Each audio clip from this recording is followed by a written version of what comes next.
Hello, hello, hello, and welcome back to another episode of Rising Lights. Well, I say welcome back to another one.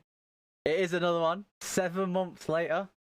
Going a little bit off my script that I wrote and sent to Kit, so I might be throwing him off here, but yeah. So You're always throwing me off anyway. That's not changed since the last season. So yeah, we figured neither one of us really had too much time with regards to continuing doing the podcast on the Thursdays.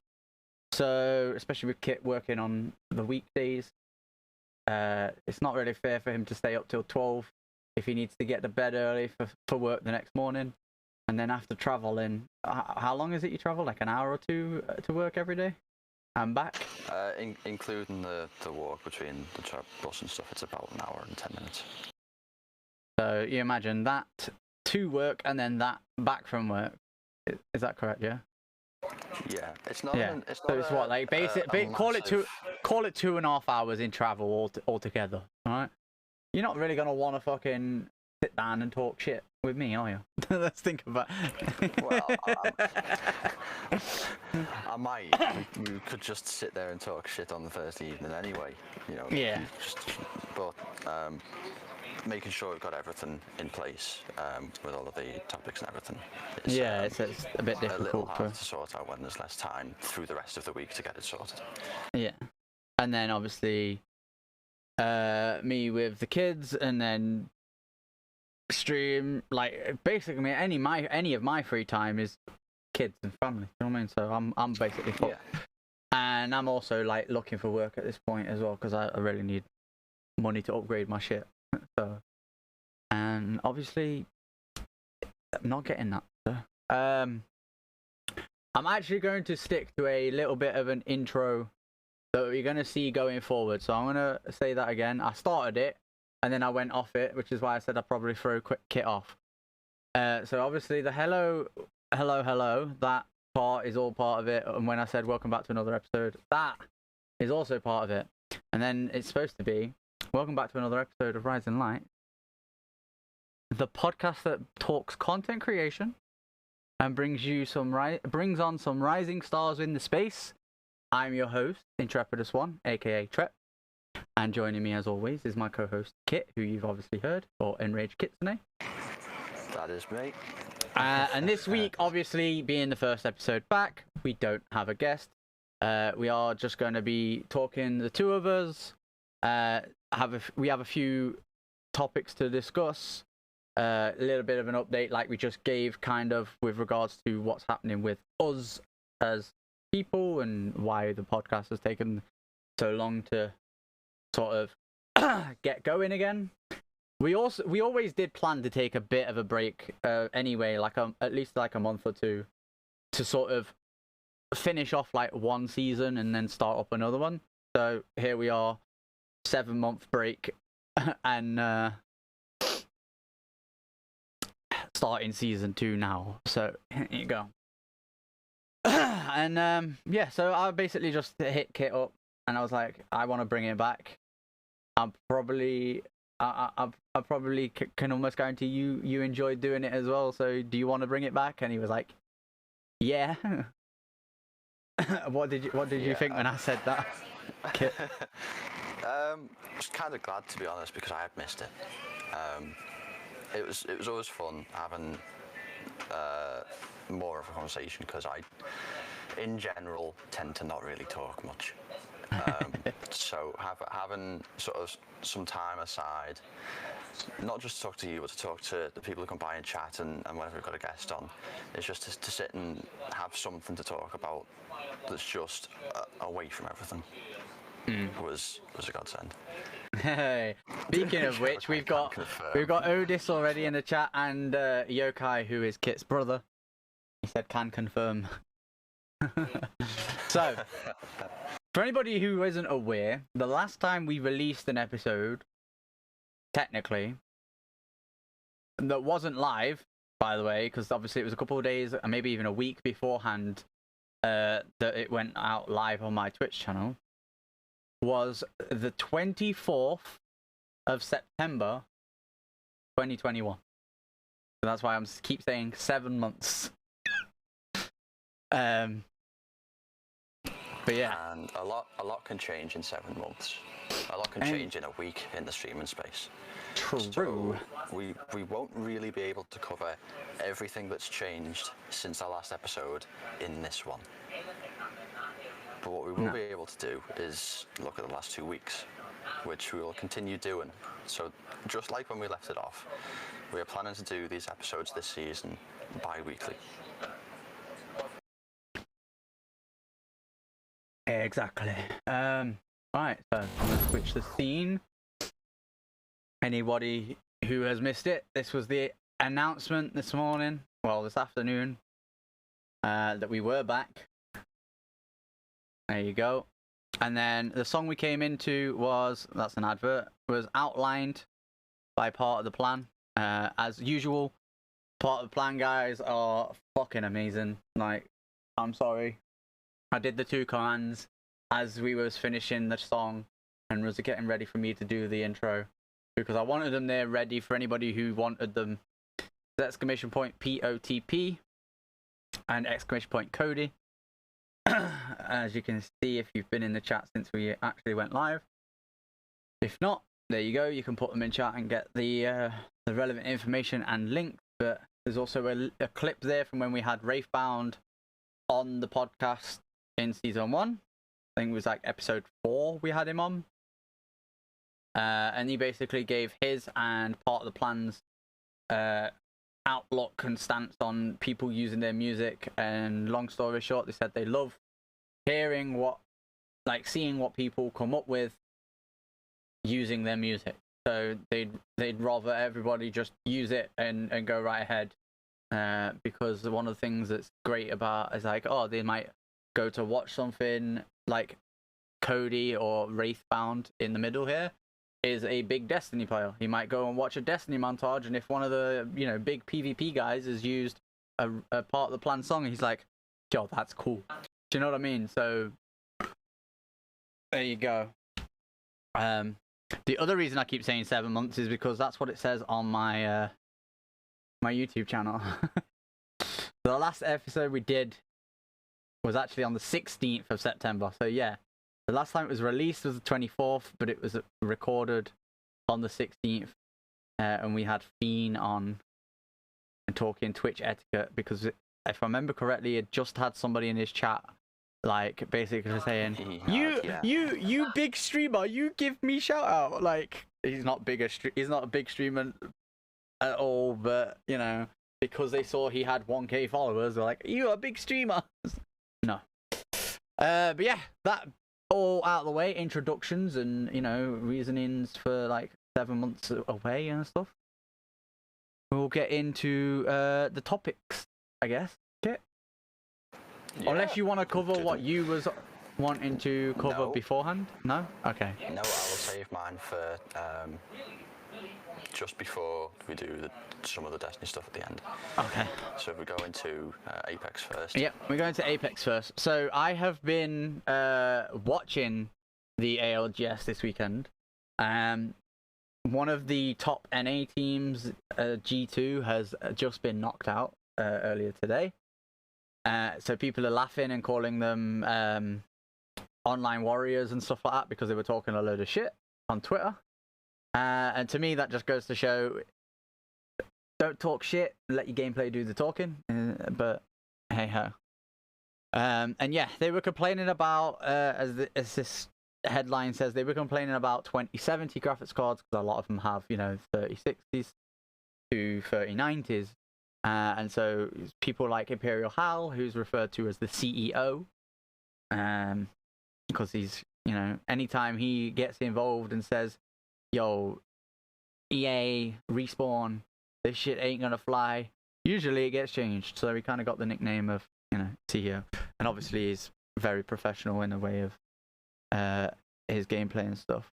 But yeah, so they were complaining about these because they're used to getting like 250 FPS or whatever, and they were getting like 140, and then they was going into the firing range, which is like a training section of Apex that you can invite 2 friends into.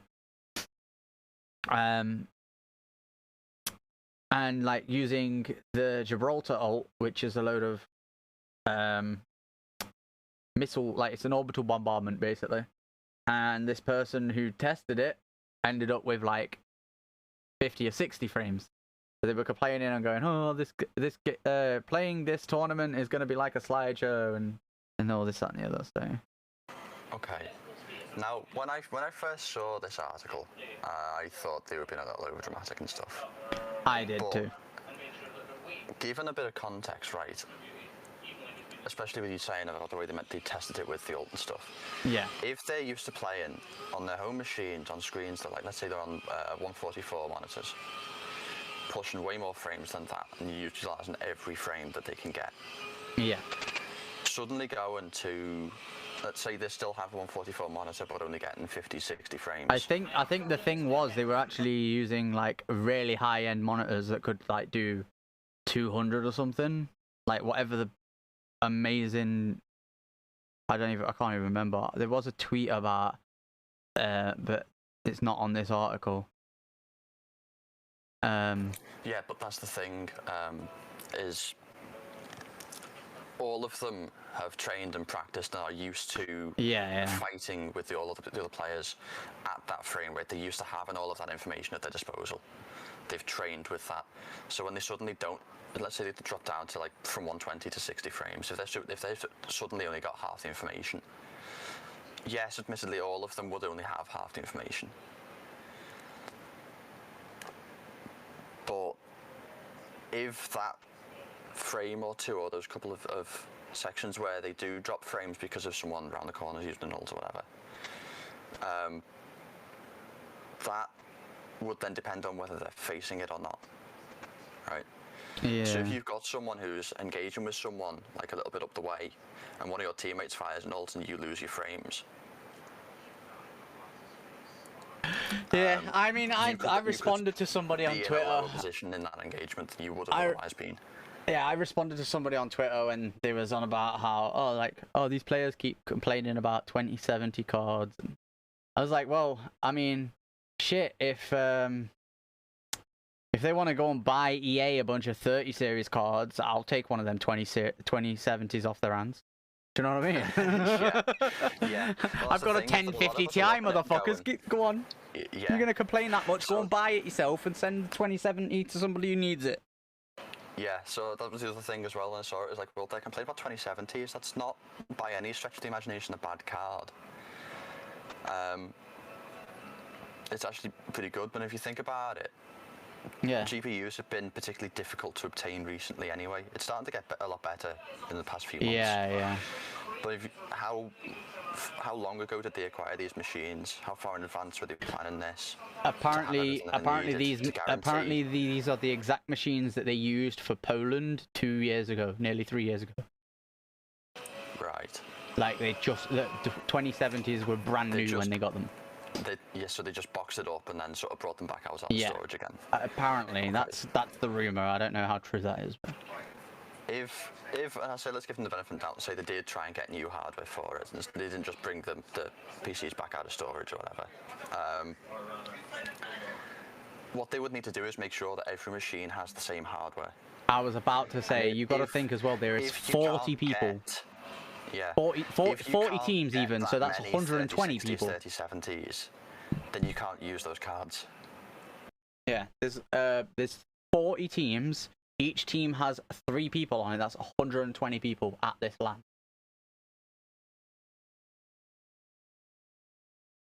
Yeah.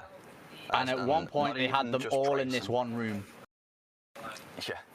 And it's not even a point of just not wanting to pay scalper prices. You just might not be able to acquire, 120 3070s in time for the event.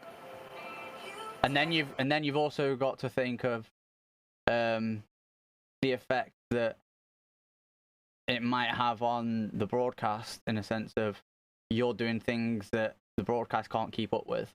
You might as well get another 2 machines for each lobby, 1 for each lobby even, for with the 30 series cards in as well. So call it 122. Do you know what I mean? Just to make it as clean as possible.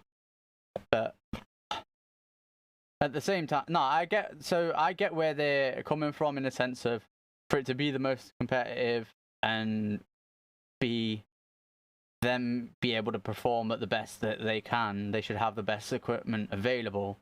But at the same time, like you just said, it could be a case of this was the best that's available. And it's also that, as you said, 20 series isn't exactly 2070 specifically isn't a bad card.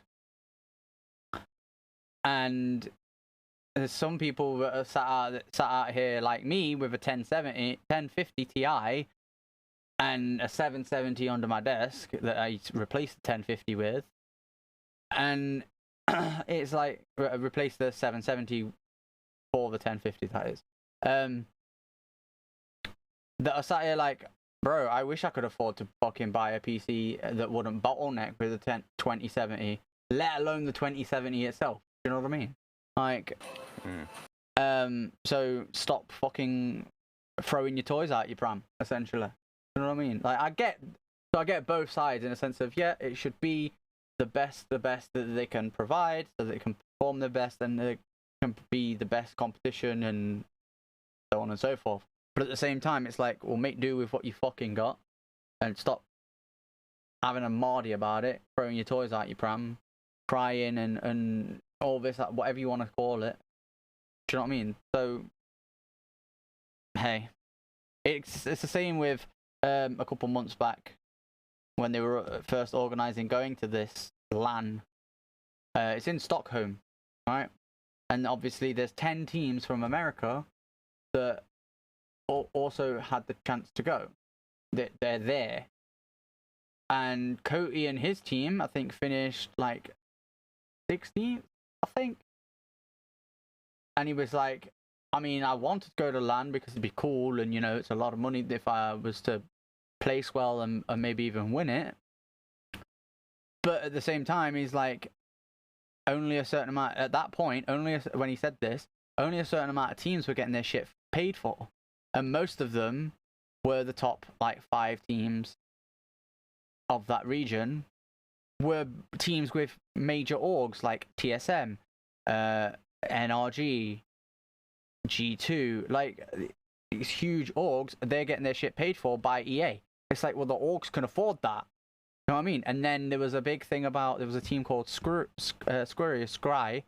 They're now LG, Luminosity Gaming.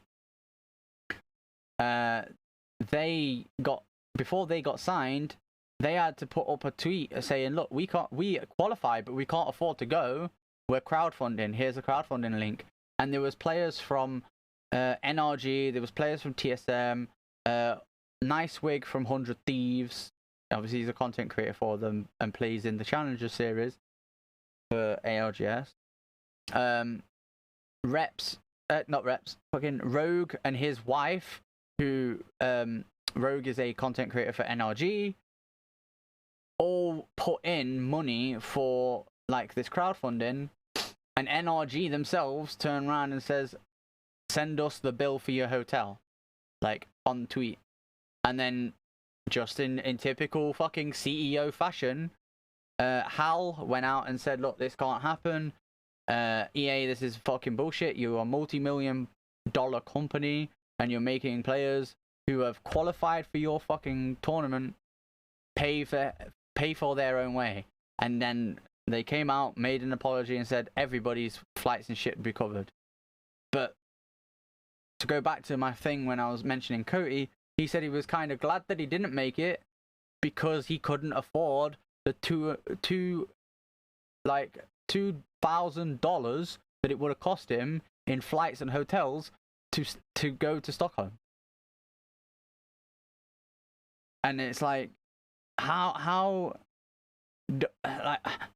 they can turn around and say, you know, not announce that they were going to cover everybody's travel prior to even the fucking season starting was beyond me, in my opinion. Like, because for one, there are people that are going to like not have the financial stability essentially to say, look, I can afford to go.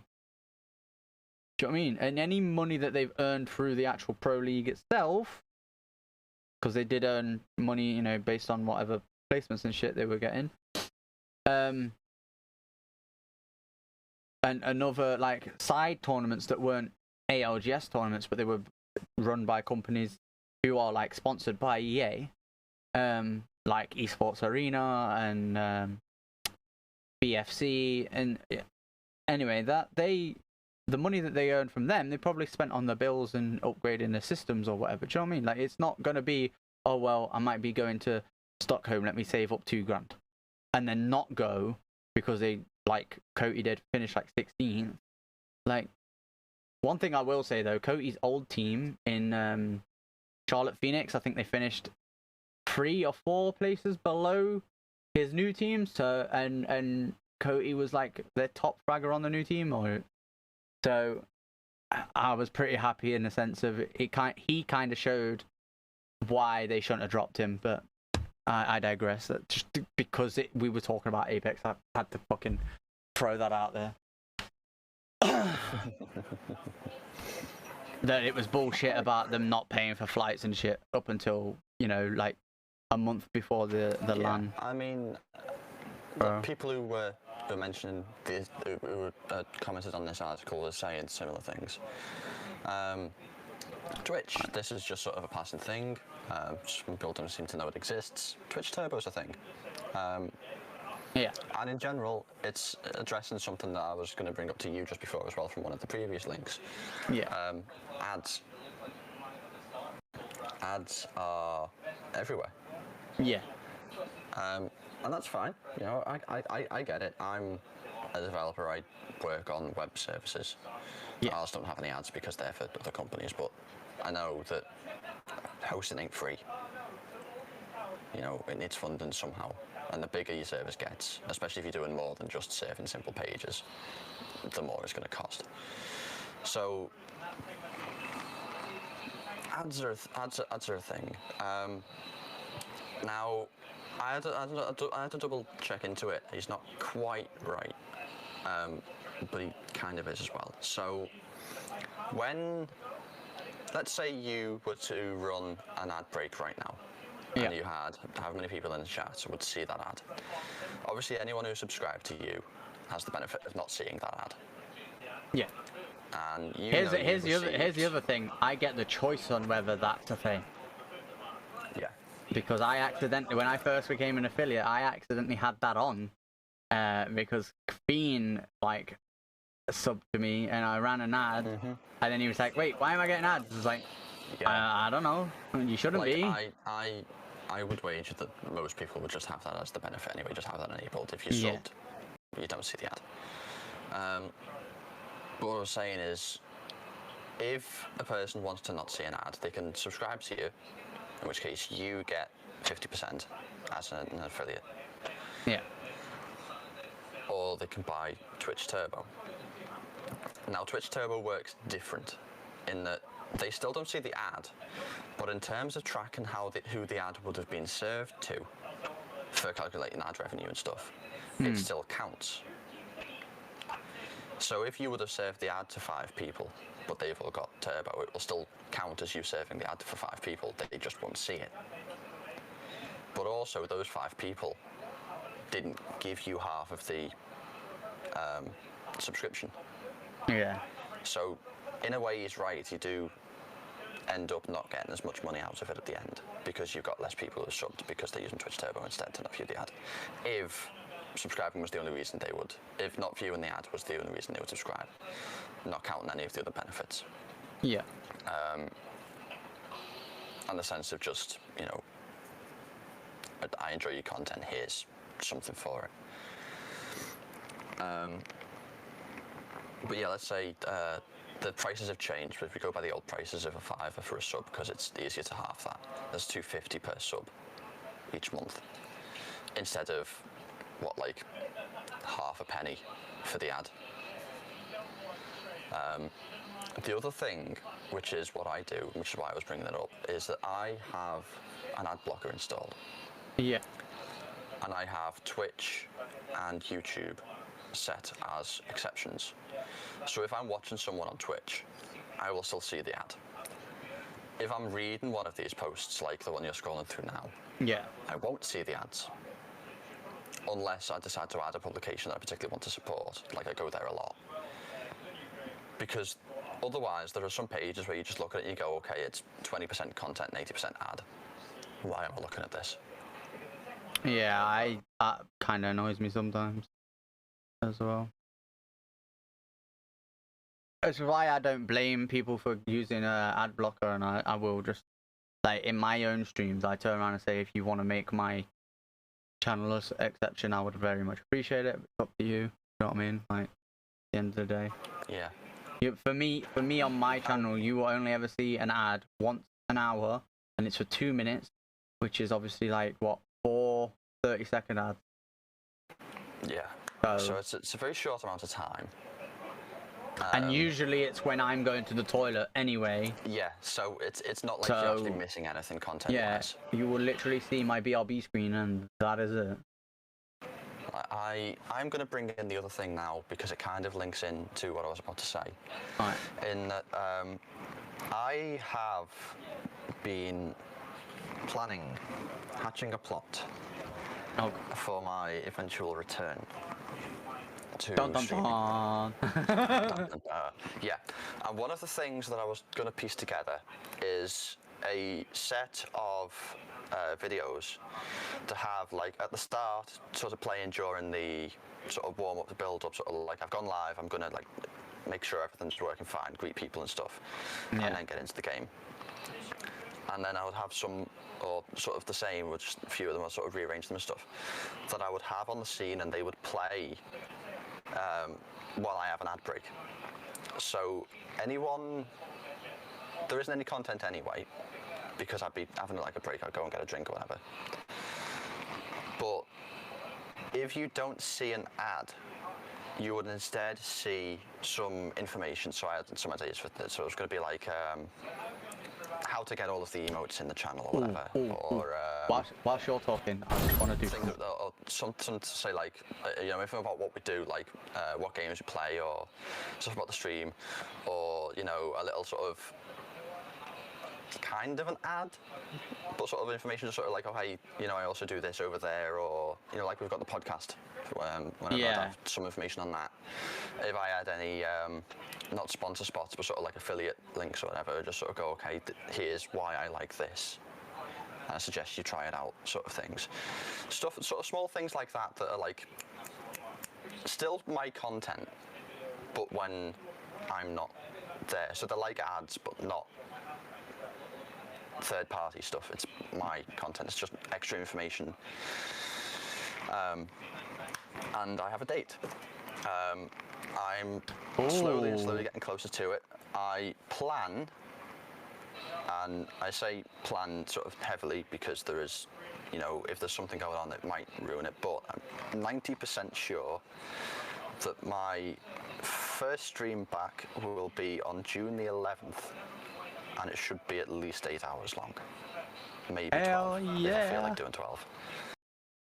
Let's fucking go. Love it. It is still a little ways off. We've still got a month and a week and a bit. But I want it to be that day. And that is, the reason I hadn't streamed for so long is that I'd planned to move sort of early into the new year. And that hasn't come about yet. For one reason or another. I am issuing an ultimatum to myself and the people who I was planning to move in with, that if we don't have something sorted, I will look elsewhere on my own. And I will find somewhere, and I know I'll find somewhere in like 3 weeks, and I'll go through the process. It'll be like another 2 or 3 to actually start moving stuff in. But June the 11th is when I should be properly back in the hot seat. Hell yeah. Alright, I'm on this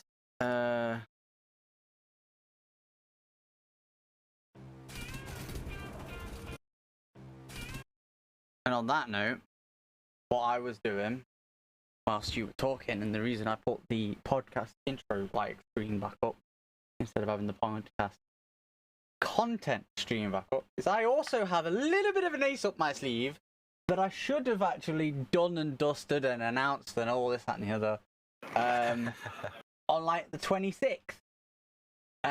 So 4 days ago, I told the person that made this that's what I was gonna do. I was gonna pick between them all these 3 that they sent me, and decide on which one was my favorite, upload it, and put it on Twitter and shout this person out saying, look, they made this for me and it's amazing and I really enjoy it, and I'm really grateful for them going and making this for me. Come on. Alright. So, without further ado, the first time ever being shown outside of me and the person who made it, although they are putting it on their YouTube channel, so I don't know if they have done yet or not. So I don't think they would have done without me, doing the whole Twitter thing I said I was going to do. I present to you my channel trailer.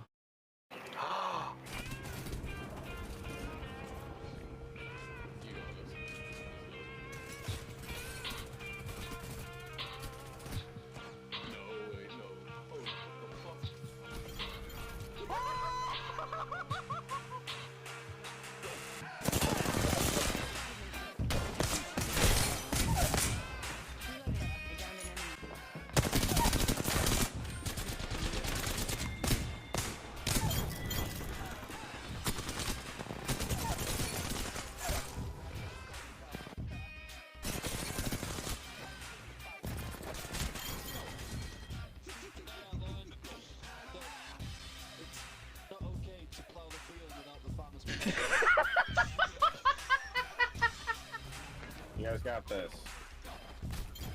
You knock him off.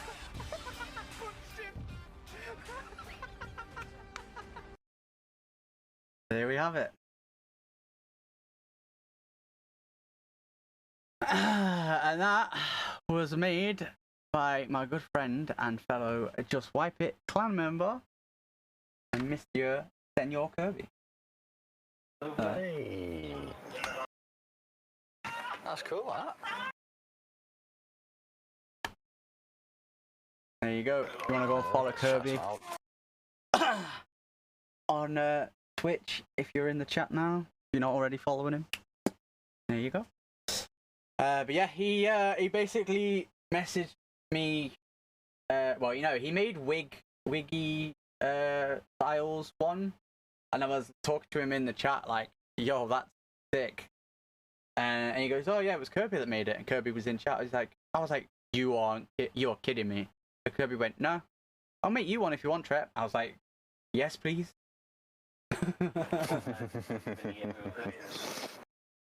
So then we talked about it a bit in Apex, in Discord DM, and then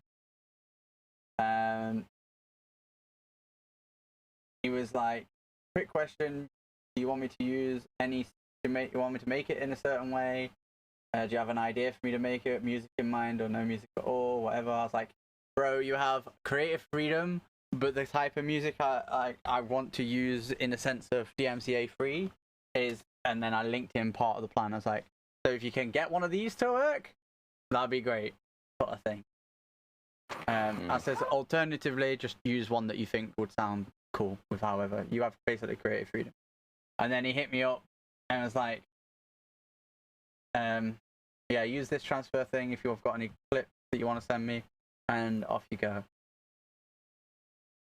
And then the 25th, he says, "Can you send me your icon, the Intrepidus with the flaming sword that's basically taken from my Warlock emote?" He's like, "Can you send it me? I might be able to finish the trailer today." I was like, "You kidding me?" Because he had creative block, so I'd been basically waiting like 5 months because he couldn't think of how things was gonna work and stuff. But yeah, he then asked me for my email and emailed it to me, which is what I was doing whilst the the intro screen was open. Away, yeah. Was getting it open on this PC because I've only downloaded it on my streaming PC so far. Nice. Well, that's really cool. Can't wait to see that take pride of place in your on your channel. Yeah, I know. But yeah, he sent me 3 different ones. I think one doesn't have the logo at all, and then one's slightly different at the end with the font of the logo. So I need to look at those 2. But yeah, so I figured since you were making a little bit of an announcement, there we go. Follow up with one. Right. What's this one? American Eagles. Next. Yeah, the specific brand isn't particularly important. Just more of a no thanks. Just more of a thing that said like, okay, more companies are doing this. They're kind of veering away from. Not veering away. They'll still sort of. Apparently, I've got to subscribe to continue reading. Yeah, so that's fine. You don't need to read any further. It's mainly just a talking point. This one. We've got the title and subtitle. That's all we needed for this one. But another company is partnering up with Twitch streamers instead of like movie stars and stuff. For I mean, I've been saying it for years. Like my family could probably like attest. I've been saying it since I was like 12, and the past like last month, March, I turned 29. So that tells you how long I've been fucking saying it. That YouTubers and streamers, like content creators, will become the new like TV and film stars. Like, obviously we're still gonna have them there because people are still gonna go and watch shows, be it Netflix or they're not gonna watch generic normal TV anymore. They're just gonna watch things like Netflix and that. And then they're also always gonna go like to a cinema and watch those films through a service like Netflix or Amazon Video or whatever, Prime Video. But I basically said, look, they're gonna be the next like influencers in what happens in the social space. They're gonna be your next big like advertisers. Like, I did media in college at the age of 16, knowing full well this was going to be a thing. You know what I mean? Like, and I want to go back to college to do something in esports and marketing in esports to make it even more of a thing. So, there you go. So, if it's somebody like me who is 29 and is looking at going back to college to do something that they really want to do and enjoy, kind of tells you that they have a firm belief in it. You know what I mean? So I 100%. Hell, we've proven it with KSI for example. He was in a film. As much as he says, "Oh, I don't like it," he was in a film. There was a film, one of the Sharknado films had a Call of Duty, ex Call of Duty pro who's playing in Challengers, I believe, now. But he's a high profile content creator within Call of Duty anyway, called Sensor. He was in one of the Sharknado movies. His name is Doug Martin, so you can go and find that if you want. To fact check me. So there you go. Like, the fact is, they're not only gonna be streamers forever. Like, at some point, they're gonna be a selling point for a movie. You know what I mean? You could turn around and say, like, the next. I would just use Sonic as an example because I went to see it with my son last month when it, like, a couple of days after it came out. No, it was earlier this month, like the first week of April. If you was to, it is really fucking good, and they have left it. They've left the ending open. They're definitely doing a Sonic 3, so I'll be looking out for that. They've got a mid-credit sequence that I'll definitely recommend you stick around and watch. Because anybody Oh, who yeah, I'll knows stick like around the and wait for whole, those, yeah. everybody who knows the whole backstory and lore and stuff of like Sonic in general, will know this particular section. Although it's a bit weird how they've done it, but I don't want to spoil anything. Maybe in a future episode we can go, look, we're going to talk about this because it's spoilers, but it's gaming related. So, but yeah, they could turn around and say, look, Sonic 2 did so well. We're doing Sonic 3 next year. It's not going to happen because turnaround of films aren't that quick. But let's just for argument's sake say that's what they would say. Then they could turn around and go, oh, and by the way, we're going to have all the cast that we've got right now, but then we're also going to have, I don't know, fucking Pokemon's going to appear in it. Like, bro, like, hell, you had like Pokemon, Ninja, and a bunch of other people in the Free Guy movie with fucking. Yeah, you did. What's his name? I forget his name now. The guy who played Deadpool, Ryan Reynolds. There you go. Yeah. So it's already going, and obviously that film's got a gaming aspect to it, but it's already showing you that they're approaching these, you know, big names, content creators and streamers to have an influence in the film. And then also people see that and they're like, oh, well, I'm going to tell my friend, or like, my friend likes Ninja. Oh, I'm going to tell him, Ninja was in it for like all of 5 seconds, but he was in it. So then they go and watch the film. So like, oh, well, how was he in it? Let me like, you know what I mean? And it's the biggest fucking selling point. It's basically free advertising at this point. But anyway. All right, next. Twitch. Next up. Twitch suspends paid channel boosts after trolls promote porn on the front page. Several users reported seeing pornographic live streams on the front page of Twitch because of the now disabled boost train feature. So I think the last episode we were on, they were just on about bringing in the paid boost. I believe so, yeah. Because we were discussing that you have the regular sort of channel point boost. I have the channel point boost. And I said, I honestly will turn around to everybody who comes into my chat and say, as much as I want to be promoted and be on the front page and get as much, you know, exposure as possible and turn this into my career,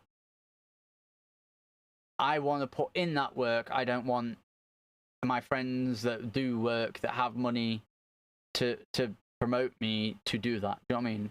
I would rather they spend that money on themselves, their kids, their wives, whatever's important to them in real life. And if they're a single person and you know, haven't got no kids or whatever, anything like them sort of responsibilities to worry about, that's obviously, it's all up to them, it's their lifestyle, whatever. Use it to upgrade your own system or whatever. If you really wanted to give it to me, do it in a donation or a sub. Do you know what I mean? Rather than like doing shit like this. But I also, if I remember, the other thing as well. Remember correctly, I believe it mentions it mentions further down in the article as well. But I think that even if you do the paid boost, it doesn't actually go to the creator. Yeah, it goes to the Twitch. Just eats it up. Yeah.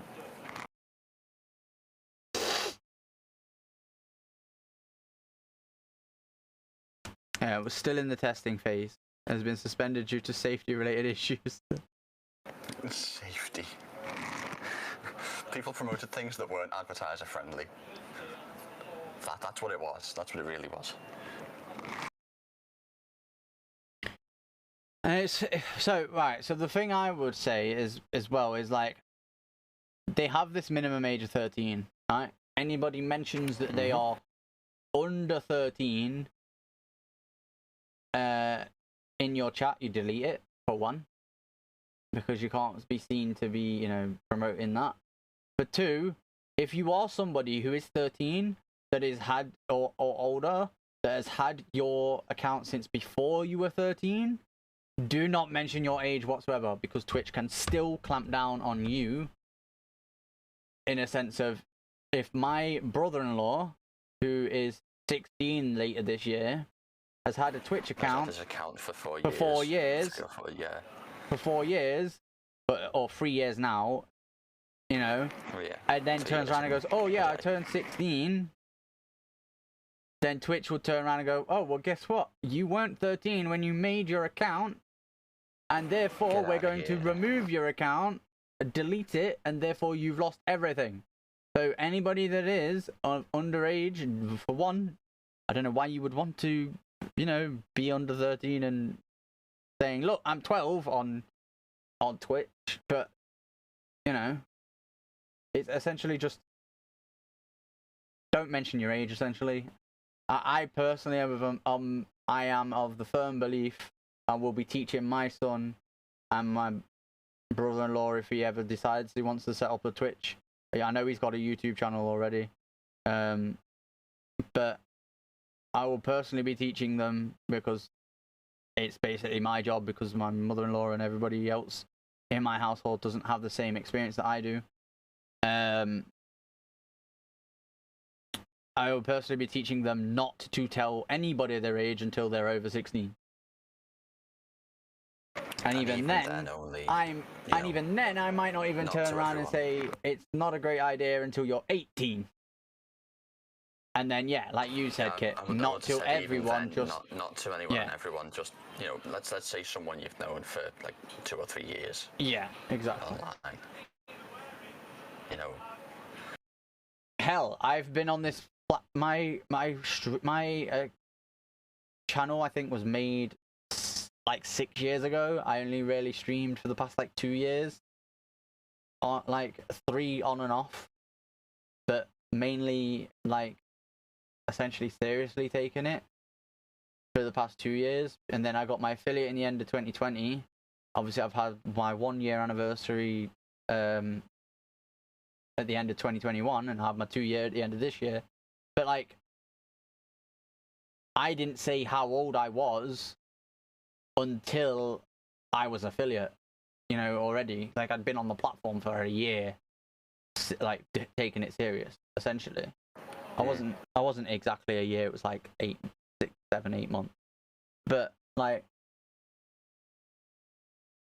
and back then I was like 27, 26. You know what I mean? So that's something. That's fuel for thought, essentially. Yeah. But I think I said when we did cover that there was the rumor that the paid boosts was coming in on the last episode with Fiend. Fairly certain that's when it was. I'm fairly certain I said, I guarantee you that somebody finds a way to troll Twitch with their own feature and promote some sort of pornographic image, film, or even some like over the top, you know, questionable shit, whether that be somebody that's really fucking close to being butt naked, or somebody that's, you know, spewing hate and racism and shit. Do you know what I mean? They're promoting. I basically said that somebody's going to troll Twitch and promote the wrong shit on purpose. And lo and behold, that's what happened. Yeah. At this point, Twitch, if you're listening, fucking hire me, because I will tell you when this kind of shit is a bad idea. Funnily enough, there's a load of jobs on Hitmarker that I was like, oh, I could work with Twitch through Hitmarker, and then it's like, requires 3 years or 5 years experience. Fuck off, I ain't got none. The experience trap. Fuck 'em. But yeah, carry on. Now, Spanish GP. Move on to the next topic. Yes, sport. So, the Spanish GP, or for the MotoGP, so that's MotoGP, what is it, 2 and 3 as well, that weekend? I have no idea. With a collaboration with basically the main sponsors of the event. A Spanish streamer who's well known in that country. I've heard of the name Gref streaming, to be honest. Will be streaming the race, which normally you would wouldn't really be able to watch them unless you're watching them on like a racing-oriented or sports-oriented TV channel. Yeah. Yeah, DAZN being one of them. DAZN, yeah. And I added this to the list mainly because I saw it, so I was like, well, yeah, that works. But I mean, this goes back to... We talked about sport on Twitch last season in one or two of the stream. This also goes back to influencers having a hand, like creators being influencers and being like that bridge between traditional sports and a generation now that's more interested in esports than traditional sport.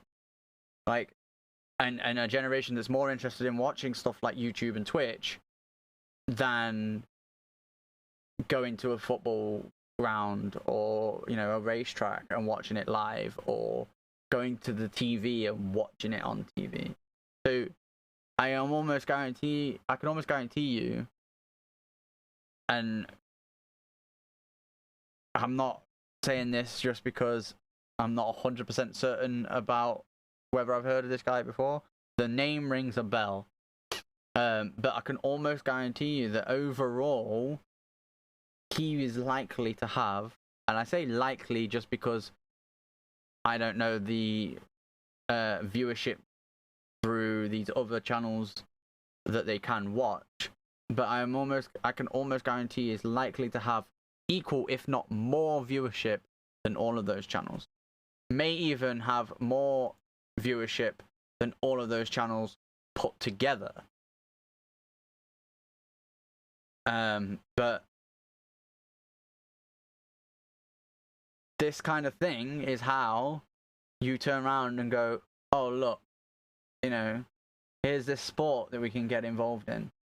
The YouTube boxing thing that started out with fucking Joe Weller fighting somebody, and I can't remember who he fought, and then he like won, and KSI like called him out and says, oh, I'll knock you out, and then they fought, and then at the end of that fight, KSI won. KSI called out any of the Paul brothers, ended up fighting Logan Paul, and his brother fought Jake.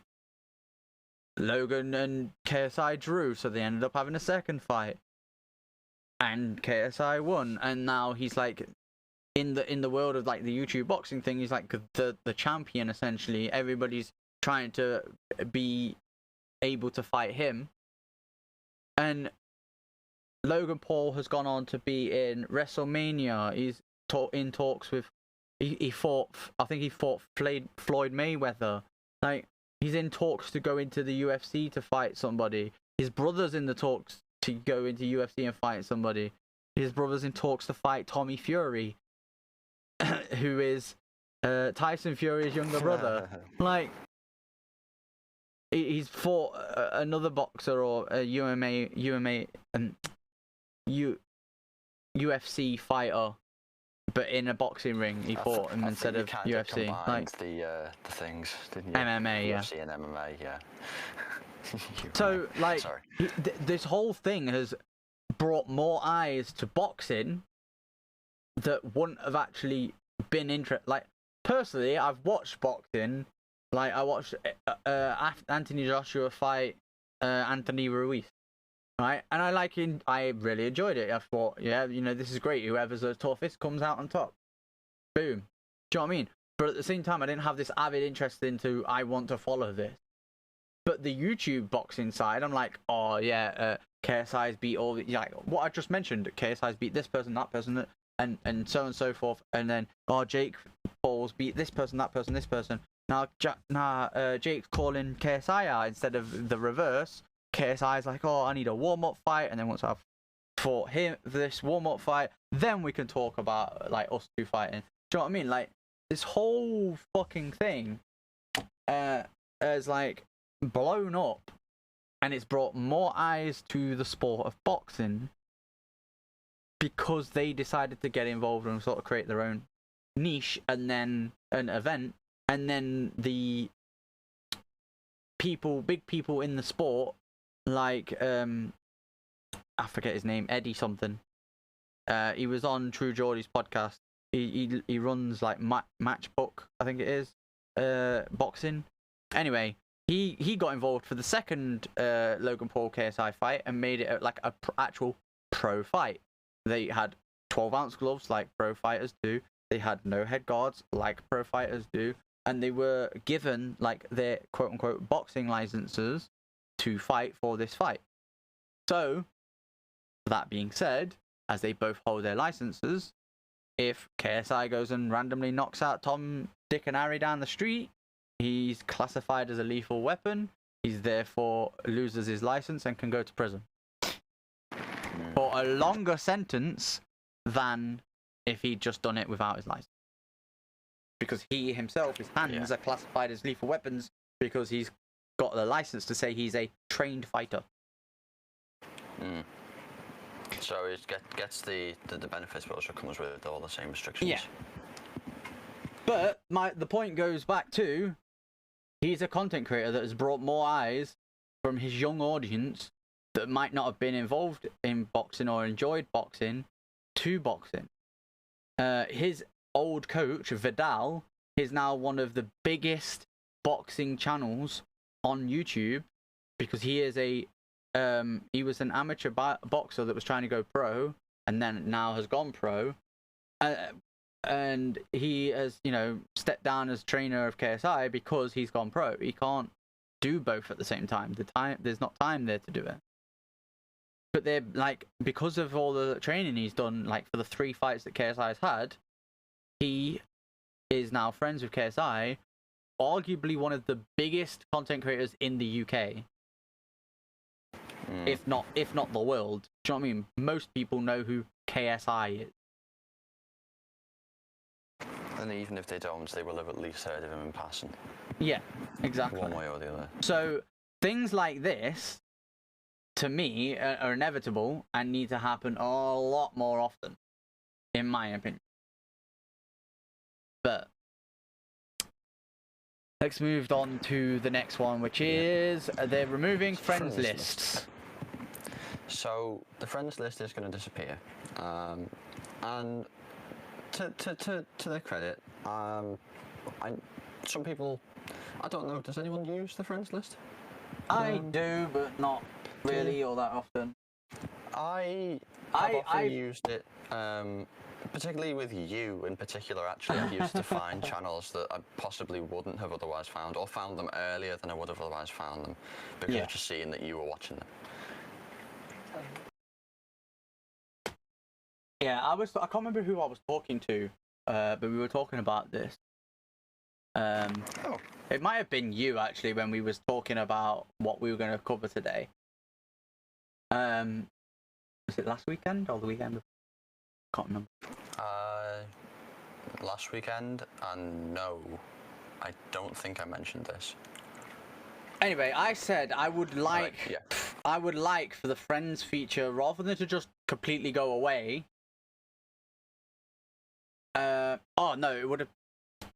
It would have been. I was playing GTA, so it would have been last weekend, or like throughout this week. So I've only been playing that like a week. But anyway, I wouldn't like for it to completely just disappear. I would like for the friends list to incorporate your following list. So let's, for argument's sake, say, as you are following me and I'm following you, right? It doesn't. For me, that wouldn't be a necessity. Let's just, for argument's sake, say you're following me, right? Then I'm watching Cody and you've never watched Cody, but it comes up in your bottom like recommended, kind of where the friends tab is right now. You have it open on the website. It says recommended channels based on your followed channels, and it basically just shows you channels that people you follow have watched or watch on a regular basis. For me, that would be better, because then that would be good. And what they could do then is you don't completely get rid of. They could weight it by how many of the people you follow watch or follow that creator, and by how Exactly. often or how long they've watched that creator for. It's like if let's say that a lot of people I follow are watching someone and then they raid someone. They haven't followed them, they've only watched them for like, I don't know, 10 minutes.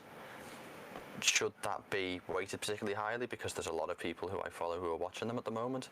Or should that fall slightly further down because there's might not be a correlation between the people I follow and their content? Yeah.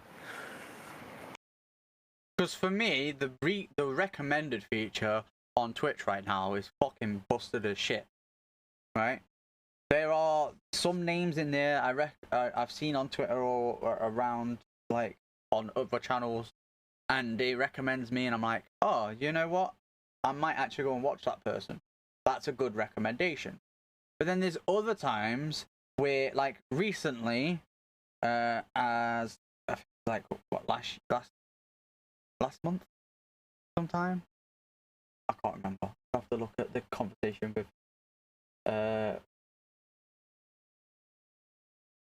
couple of conversations. Yeah, last month, 18th of March, right?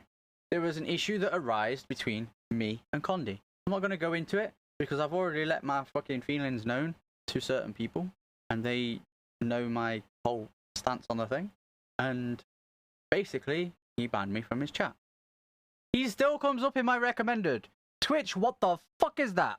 Like, Yeah, I'm really going to go and support somebody who banned me from their chat for something as trivial as what he banned me for. I say trivial, it wasn't at all. The grand scheme of the subject wasn't trivial, but in a sense of he misunderstood what I was saying and I maybe didn't word it exactly the correct way. But that's beside the point. I was just going to say that in terms of like the data that Twitch has, it doesn't matter why you were banned from his chat to Twitch. They have no information about any of that. Yeah, exactly. What they do know is you have once been banned from his chat, whether you're still banned or not. I don't know. It doesn't matter for this. He shouldn't be on my recommended page. He shouldn't be. Yeah. Why are you recommending content to me that I wouldn't be able to? Yes, you'll be able to go and watch it, but you won't be able to chat. So there must be a reason for that. You know what? When I got a notification that my sub ran out, I was like, thank fuck. Because I don't have to look at the fucking emails anymore. I subbed 2 days before that whole situation, thinking I was supporting a friend. Well, guess what? Didn't feel that way 2 days later. Anyway, the less said on that front, the better. Going.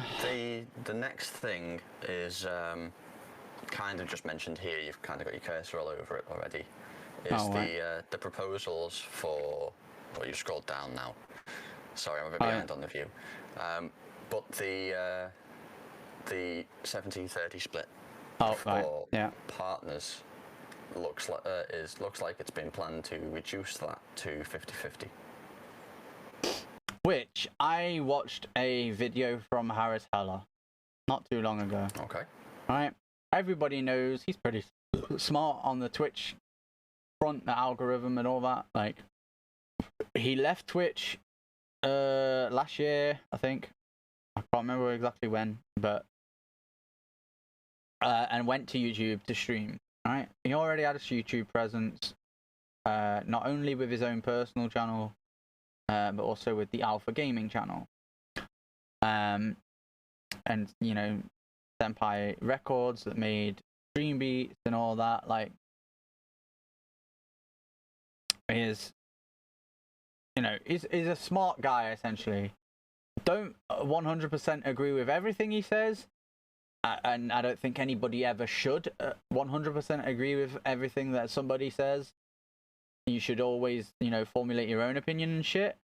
But he said, and I'm gonna paraphrase, slash quote certain things, that he sees this as more of a cash grab from Amazon, and that Twitch is slowly going to die, because Twitch is not profitable. Amazon paid close to $1 billion for Twitch, and it hasn't once been profitable 1 year since they bought it. And so now they're slowly going to increase their, let's get as much money out of it as while we can. And then once everybody's so there'll be a bunch of people that need this 70-30 split to live, or they'll have to go and get a second job. You know what I mean? In a sense of there's a bunch of mid-tier streamers that get this 70-30 split because they're partners. That literally just scrape by on their bills and shit. That's the way he was putting it across.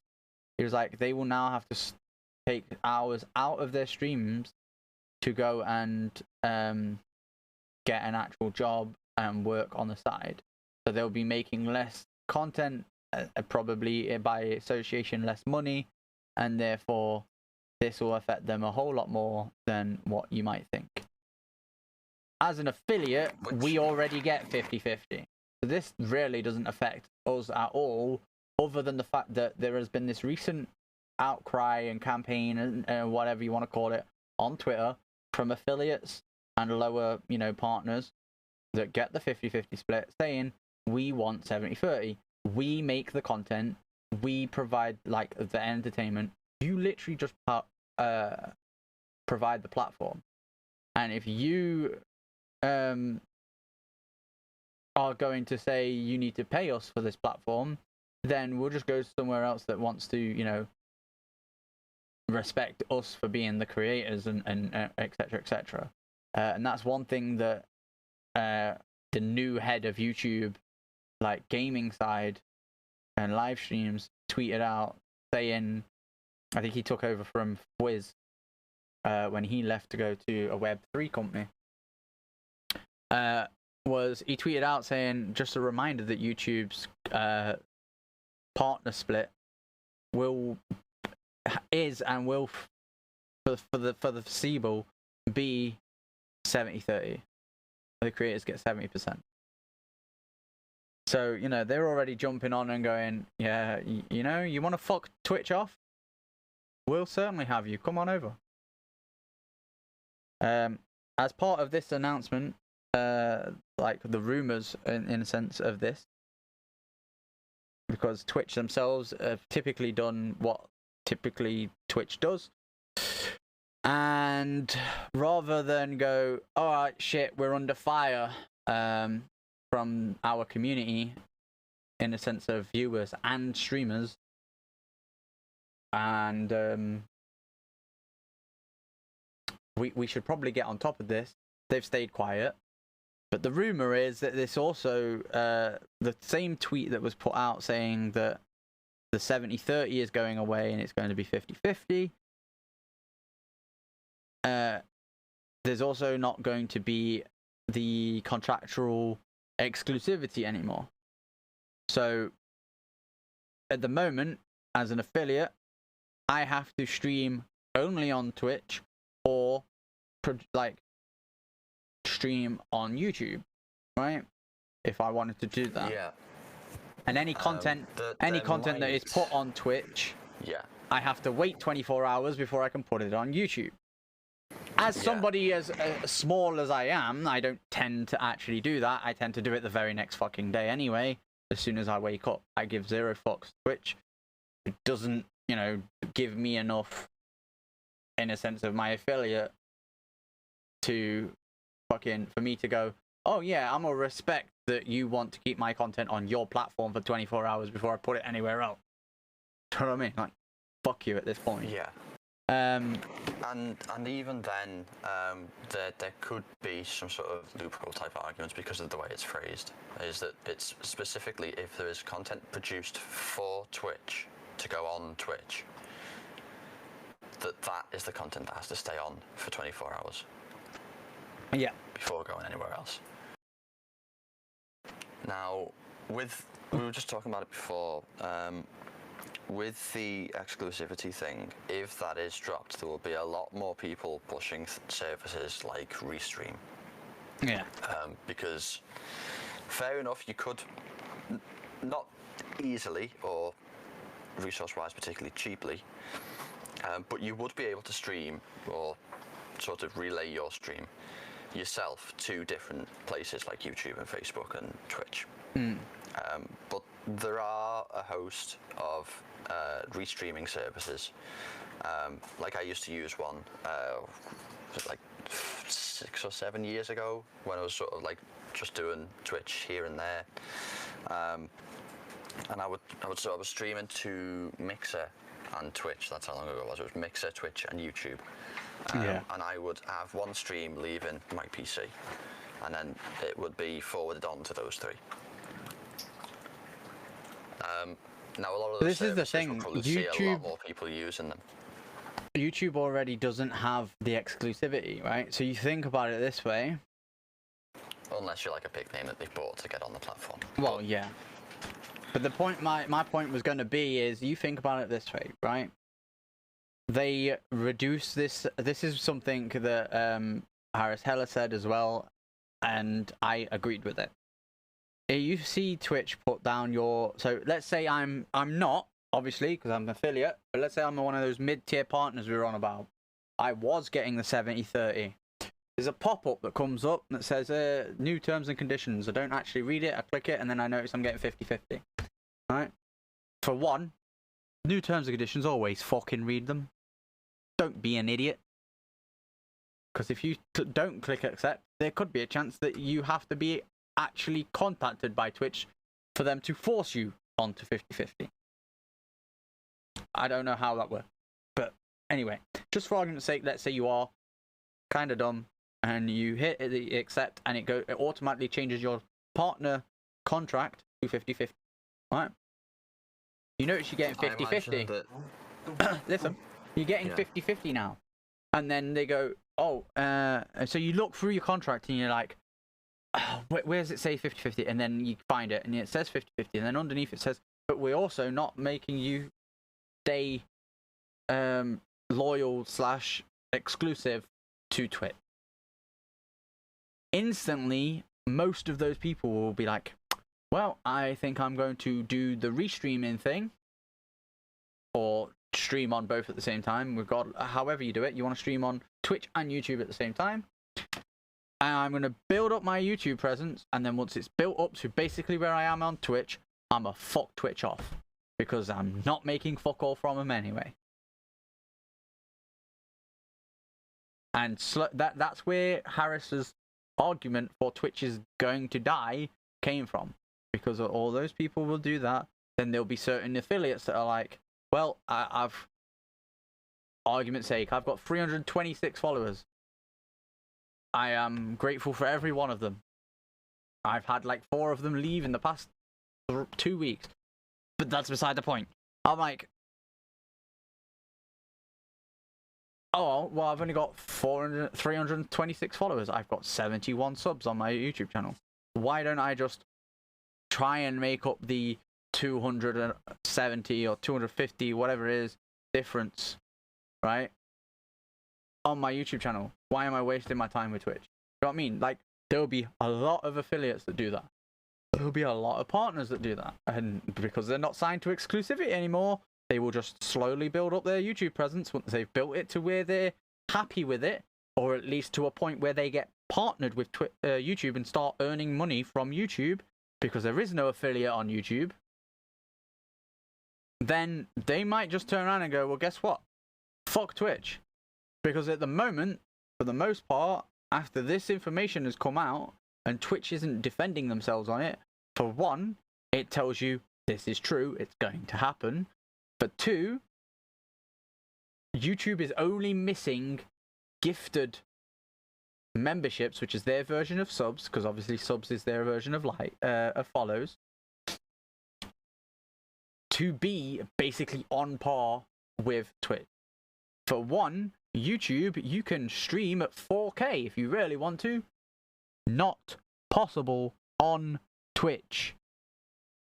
The infrastructure does not fucking support it. Why? Because they haven't invested in it. Why? Because they're not profitable enough to invest in it. Because, you know, it costs money and shit. And they're not making enough money. Hence they're making fucking decisions like this, which just forces more people away, which then just gives them less chance of making money, and therefore, as Harris Heller said, Twitch will die. Not overnight, but in 1 or 2 years, it's gone. And his recommendation was to diversify as soon as fucking possible. And given his viewpoint, that is a sensible recommendation. And I've been trying, as you can see. Yeah.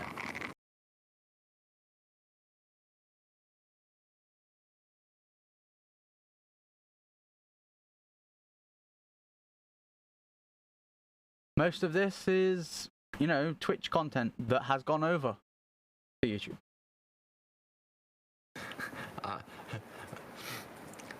I'm still amused every time I see the view count on your PSA.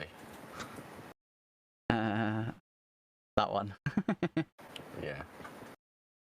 I assume they'll be hovering over it. Because, yeah. I'm delayed on the video, aren't I? So. This one, I love this game. My latest video 11 days ago is fucking brilliant. I don't care what anyone says. Same with the one 12 days ago, to be honest. Also, if you watch those videos, to find them. If you watch those videos, by the way, anybody who's watching the podcast, listening to the podcast on the other platforms, if you go to my YouTube channel, Untitled Chapter, and watch those latest 2 videos. In fact, I think, the final Athena scope, because that got shut down. I guess the whole infrastructure for that cost them too much. They couldn't carry on anymore. That's the thing with videos. That really did upset me, to be honest, because it was such a great tool. Twitch could have theoretically gone and acquired something like Hover, right? They could, if Amazon was smart about it, they would go and acquire Hover, right? Because it's also already got integrated to go to somebody's Twitch channel in Hover, right? If you're watching a Hover video, so this video, as much as I do actually recommend Condi in it, basically would explain it all. It's a long one, but Hover is kind of like Twitch version of TikTok, in a sense of gamers TikTok, right? Obviously TikTok has gaming content on it, but this is more targeted towards gaming. There's no like dancing females or males doing questionable shit. Like, there's not people doing questionable shit. It's just gameplay, cool things that people have uploaded and said, come and check it out. So like for me, on my Hover, I've got this short. I've got the Ash got beamed clip, and I found the new rat spot. That's all on my Hover. They're all on my TikTok. They're all, as you can see here, YouTube Shorts, right? So I didn't mean to click that. So, you know, they all have the same layout in a sense, but my point is, if Twitch took Hover, implemented everything that they provide on their service in discoverability to the clips section of Twitch, and just basically gave the Hover staff the control of Twitch clips, then Twitch could become more discoverable, meaning more people could get discovered, meaning more people could potentially earn money, meaning Twitch could potentially earn more money, stopping, you know, the questionable shit we was talking about. And then if they had something like Athena Scope, which did auto highlights alongside that you could then upload to Hover as a clip, like, that would just be fucking amazing. And it would provide exactly what Twitch needs for creators. But hey ho, it's not profitable, and you know, they haven't got the money to. Yeah. It's something big that would help them sort of differentiate themselves from other streaming platforms. It's like, hey, look, we've got this amazing toolkit you can use for your content. Exactly. Also, this Octane and Rafe regretted this short is in this video, so if you want to see actually how we got to that, check that one out. Anyway, beside the point. Moving on to the Twitch tweets browser game. Ah, yes. This was interesting. So, I didn't actually have too much of a read into this, but someone has made a multiple choice quiz game. Right. Where it will, based on the 8 streamers that are currently featured in it, test your knowledge of their social media presence. Ah. That's kind of cool, I guess. But it just goes to show that Twitch and YouTubers in general, like just creators in general, are having more of an influence on other things that are outside of, the guy made a game about their social media presence. Like, do you ever see a game about the social media presence of Johnny Depp or any other fucking? I'm seeing plenty of things about him, but not a game about his social media presence. That's my point, though. Like movie stars in general, like no, there is no game like that because it's not the same sort of area. Like, content creators and influencers just transcend what they are making, essentially, is what I'm saying. Yeah. They sort of, their presence, their content, their demeanor, everything about them sort of extends beyond the platform that they create on and off into their social media and their communications with other things. It's not just, oh yeah, I did this on Twitch and Twitch knows, that's it. Well, not Twitch, but the people on Twitch. Yeah. No. Like, there are so many different social media platforms, and well, not everyone, but a lot of people are on a lot of them. And it just sort of ends up everywhere. And sometimes that's kind of scary to think about, and sometimes that's possibly the most brilliant thing about what we do. Exactly. Other side note as well, since there's an advert in the back of this article, this looks like it's going to be an amazing film. But yeah. Yeah, I'm planning to go and see it next Saturday.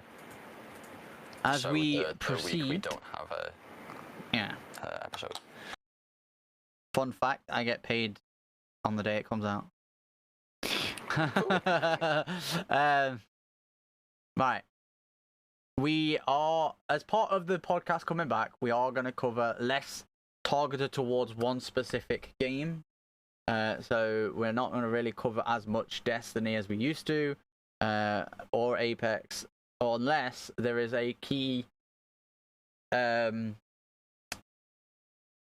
any other game, unless there is a key, newsworthy point in that. Like earlier we had the ALGS stuff with regards to Apex and the fact that it was a huge tournament and they were playing on what the players considered as shitty PCs. That's news. It's talking point. We talk about it going forward. So this one with regards to Bungie and Destiny, Kit has included it because Guardian Games is going to kick off. If you're not somebody who follows Destiny, then that's completely fine. Guardian Games is like the Olympics within the Destiny universe, essentially. Where that's Warlocks, a pretty apt way of describing it. Warlock class, the Hunter class, and the Titan class, so the 3 classes compete against each other. Rather than the countries that we have in the Olympics, it's the classes of the Guardian.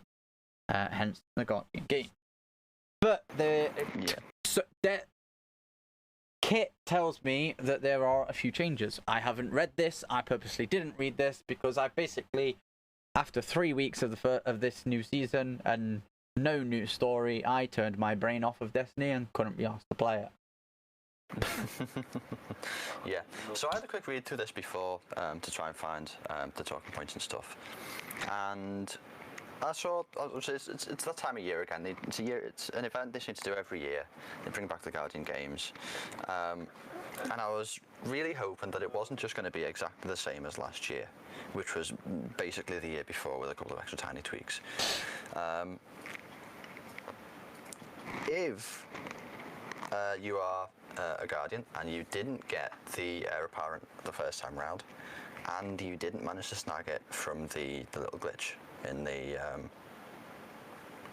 Lost Exotics archive thing. Yeah. This is how you get it. So if you want that machine gun with an overshield, Guardian Games, when that comes out, is your path to get it. And it's Catalyst, if you haven't already got that. What they're doing this time is they're adding a few extra ways you can gain points for your class. So they've put a new, they've got strikes. They're putting in a strike scoring system, and there will be different playlists. So if you can see the screen here, you will notice them. But they have a recreational, a training, and a competitive playlist. I'm not exactly sure what exactly will differentiate those. Outside of maybe modifiers, I don't know which ones will be on in which and stuff. But they will earn points towards their classes or the medallions and stuff based on how many points you score in the strike. So it's not always just going to be how many strikes can you run through in like an hour. It's how optimally can you get as much score as possible in the strike while not taking like 2 hours for one strike and killing literally everything in your path. And I think it would be interesting to see people like try different ways to like. Do they want to just try and get as much score as possible? Do they want to just run straight through? Do they want to try and find some balance in between and fine tune it and tweak it? They're also changing how the boost works.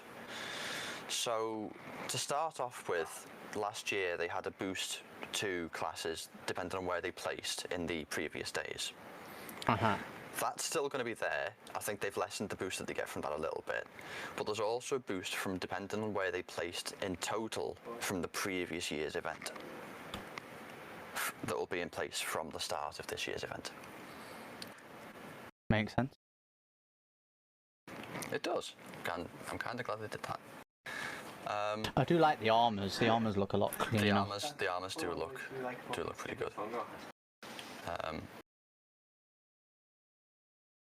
And they as well they should, because depending on individual and class sort of placement and how much you contribute to your class, you'll have different glows on the shoulder. So they kind of need to like clear away space so they can add that without getting in the way of whatever the armor already is. So if they're making that area look cleaner, they may as well follow suit with the rest of the equipment. What else is interesting about this year is that any Guardian who is in the top 10% of contributors for any class, when the event is over and it's all calculated, they'll receive an emblem. So instead of just getting a certain number of points or doing your weekly medals or whatever, there is a reward for contributing the most across the entire player base. I mean, Witch Queen had 1 million fucking pre-orders, so good luck. Yeah, so 10% is still a lot of people, but 10% is still a lot of people, but it's something to strive for and something that you'll be able to recognise when you see. Yeah. There's the emblem. That emblem does look pretty sick. It is cool. As you'd expect, it's sort of like the Guardian Games emblem, logo, icon, as the actual main piece. But then you've got a load of the various flags that are sort of being waved and rallied behind it, sort of been marched across the top of your screen, or just behind your name, depending on where you view it. I'm not a fan of white fucking emblems though, because our names appear in white in the game.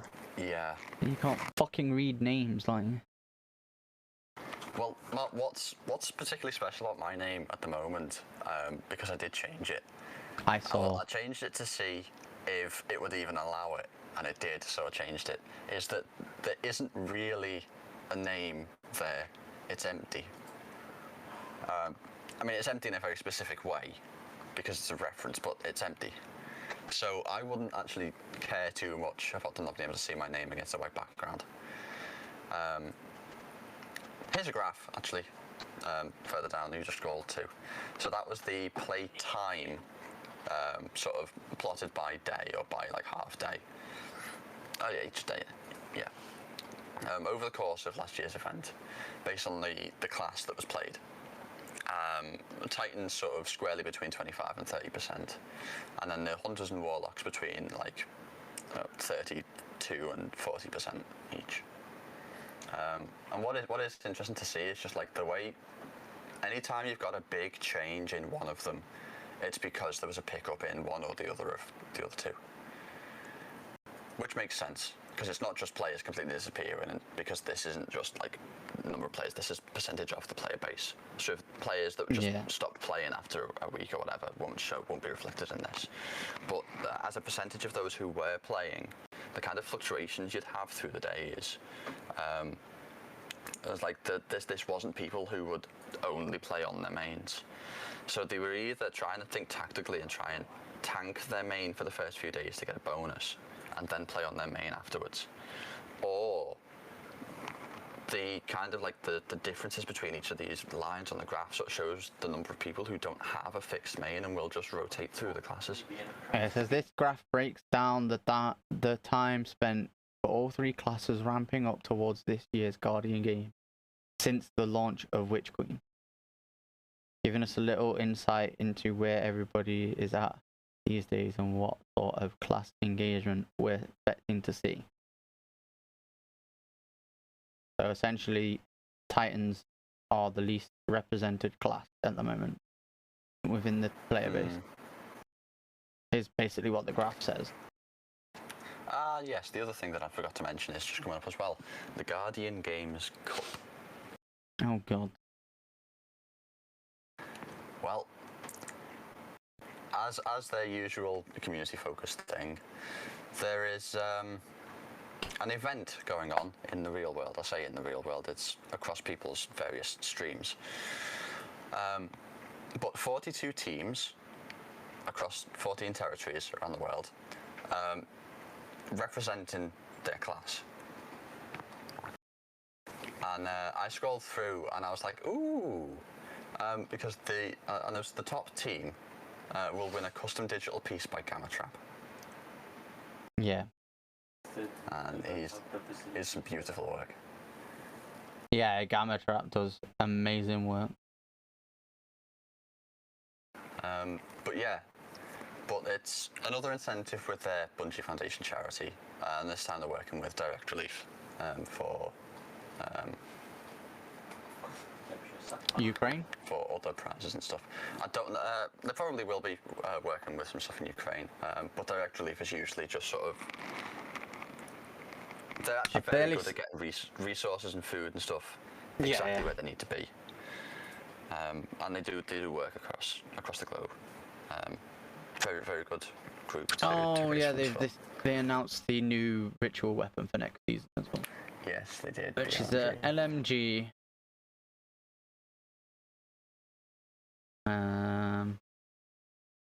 New fusion rifle for Crucible, deadweight shotgun for Gambit, a bow for Vang. Oh my.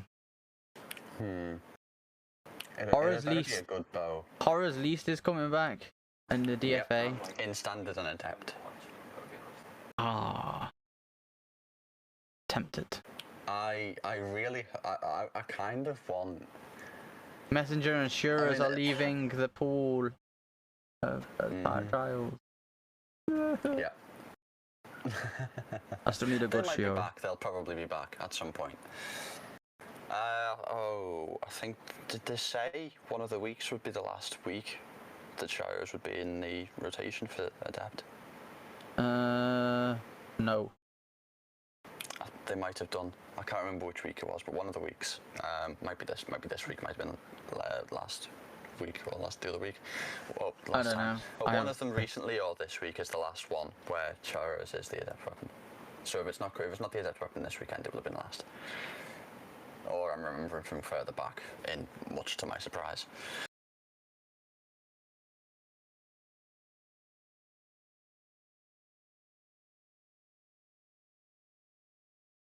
That's a cool tattoo. It is, yeah. I like that. Bungie Foundation strikes again in a good way. Mm-hmm.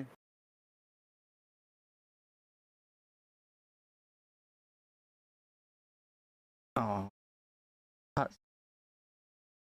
It is. And then, well, not a novel like last week's 12 adventure. Blah, blah, blah. Basically, yes, this as well. You get to vote which map, right? Yeah, so for Trials Labs, they will be sending an email out, and you will click on the image of the map that you want to be the choice of map for Labs. For the following week, when it next rolls round. Makes sense. And they do say that they know that emails are a sticking point for some players, where they either just get the notification and completely ignore it, or they don't receive emails like in a timely manner, where they'll like receive it like, I don't know, a week or two later, or some people who will just go to spam, or for whatever reason, but they're looking at other ways to run these kinds of polls in the future. I mean, most of the people who would have a what's it called? An opinion. Probably follow them on Twitter even. So I'm saying Twitch because on my feed, that's what's open. Yeah. Trini seems to be playing Trials. So there you go. If you want to go and follow some people who play Destiny, there you go. And then Apex. There's a bunch. But with that being said, I am gonna open Lee's tab as another tab. Okay. Have we got anything else we want to cover, or is that I it? don't have anything else in particular. I just think maybe we should probably sort of reiterate sort of about what to expect for future episodes. Yeah. So the order might be a little different, but we'll probably have a couple of things on Apex, one or two things on Destiny. If there's anything we've been playing a lot recently, we might sort of discuss that. But the majority of the content will be around Twitch and content creation.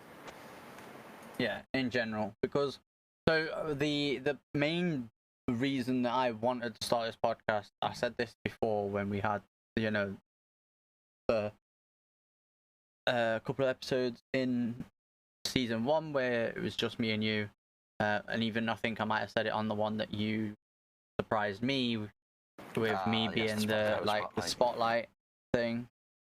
In a sense of the main reason I wanted to start this is because it gives us more reach for ourselves, obviously, but then also people like Lee, who we've had on the podcast before, like Civic, who we've had on the podcast, like Kirby, and all these friends of ours that we've had on the podcast. It also puts them out there for people who might not have seen them, may not even follow them on Twitter, may not even follow us on Twitter, but they like get a notification on Spotify that this show that they might be interested in, and this podcast, and then they listen to an episode and they're like, oh, I really enjoyed this, let me go and listen to some more, and then they end up finding an episode with Lee in, and they really vibe with him, and then go, I'm gonna check out his Twitch channel, I do watch Twitch. You know what I mean? And then go and as the mantra says, the whole thing with regards to the podcast, rising tides raise all ships. So we'll go back to my opening script, right? In a sense of we are going to talk content creation. We aim to bring on some rising stars within the space. Not just creators now, though.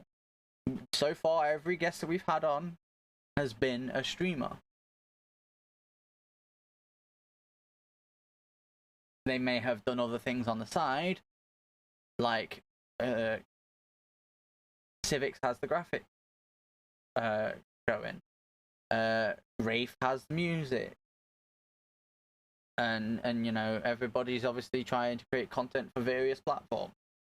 But I'm open. I've also said, me and Kit have also agreed that like the new like format that we kind of set out between ourselves allows for it to be talking about content creation, not just in a content creation standpoint, in a sense of, okay, here's me and Kit who both, you know, create content, and obviously Kit's coming back into streaming, so we'll say we're both streamers. But then the third person or fourth person comes on for to talk to us, and they're also a streamer or content creator.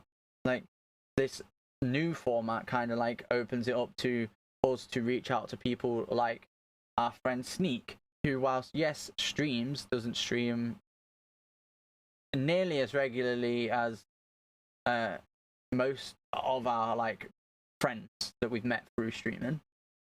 But the clip creator that I use on my Twitch channel was created by him. The DNA clip creator that I recommend in the video I said earlier about hover and combo that I showed on the screen. If you're watching this on YouTube, you would have seen it. Obviously, if you're listening in the other podcast platforms, then sorry you wouldn't have seen that. But I recommended a video. I said go and watch it if you're really trying to get into content creation. The DNA clip creator is in that.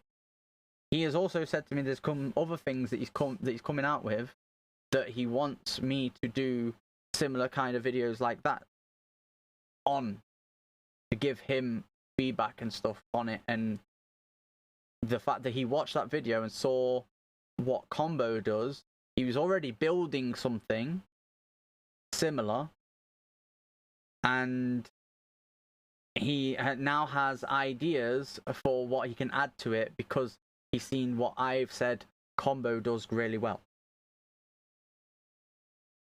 So there you go. It's another person that we can bring on.